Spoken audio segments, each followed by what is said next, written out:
15 days into the regional war in the Middle East, the visible chaos of the airstrikes masks a quieter, higher-stakes economic maneuver. While the world watches the explosions, a critical supply chain is moving through the center of the conflict. This map shows the Strait of Hormuz, a narrow waterway that serves as the primary exit for energy exports from the Persian Gulf. India is currently facing a domestic shortage of LPG, or liquefied petroleum gas, a fuel essential for millions of households. To secure its supply, India depends on ships navigating this exact bottleneck. In a rare diplomatic opening, Iran granted explicit permission for 2 Indian LPG tankers to pass through the contested strait. One of those vessels has already cleared the most dangerous waters. This wasn't a routine passage. The Indian Navy placed a frigate, a high-speed, heavily armed warship, on high alert to escort the tankers and defend them against potential interference. This raises a difficult question. How can global trade continue when the nations surrounding the shipping lanes are actively launching missiles at one another? The Hormuz extraction proves that the regional conflict is a balancing act.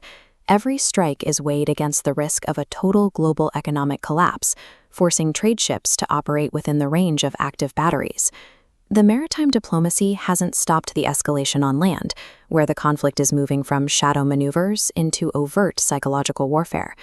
The United States has announced a $10 million bounty on Mojtaba Khamenei, the new Supreme Leader of Iran. The reward is offered for any information leading to him or 10 other senior Iranian officials. Washington's move carries a specific subtext.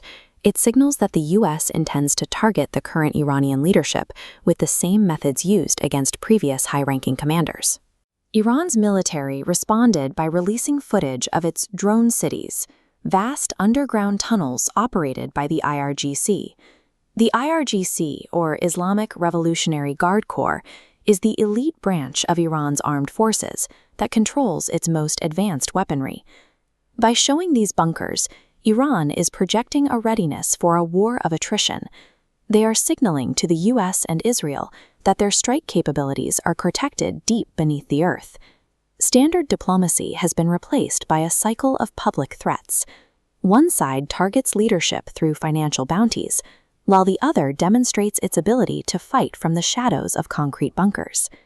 This map illustrates the 3 distinct fronts where physical strikes are now accelerating: the borders of Lebanon, the heart of Iran, and the occupied territories in Palestine. As the map zooms to the northern border, in the north, Israel has intensified missile strikes on Hezbollah positions in southern Lebanon, specifically targeting the Burj Khalifa region. Hezbollah is a militant group and political party backed by Iran that operates out of Lebanon. These strikes have caused significant infrastructure damage, with massive fires burning across the hillsides following the missile impacts. Israel is utilizing its air superiority to sustain this offensive, relying on constant fighter jet sorties to keep pressure on multiple fronts at once. On the eastern front, a joint U.S. and Israeli strike targeted the Shiraz International Airport in Iran. The facility was hit by missiles, leading to heavy fires at the terminal. Iran is retaliating by bypassing the main Israeli border to launch direct missile strikes on Israeli-occupied areas in Palestine, aiming at specific military and administrative outposts. With missiles landing in Lebanon, Shiraz, and Palestine simultaneously, the conflict has moved past the traditional containment zones that once separated these regional rivalries. Diplomacy is at a standstill. The U.S. and Israel are maintaining a demand for total Iranian surrender, a condition the Iranian government has officially rejected. Iran has stated that its military is now preparing to sustain this level of active combat for several years, signaling that they will not retreat from the current fronts. This creates a surreal contrast.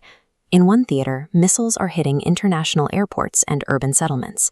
In another, tankers are cautiously moving through the same waters to keep the global economy from stalling.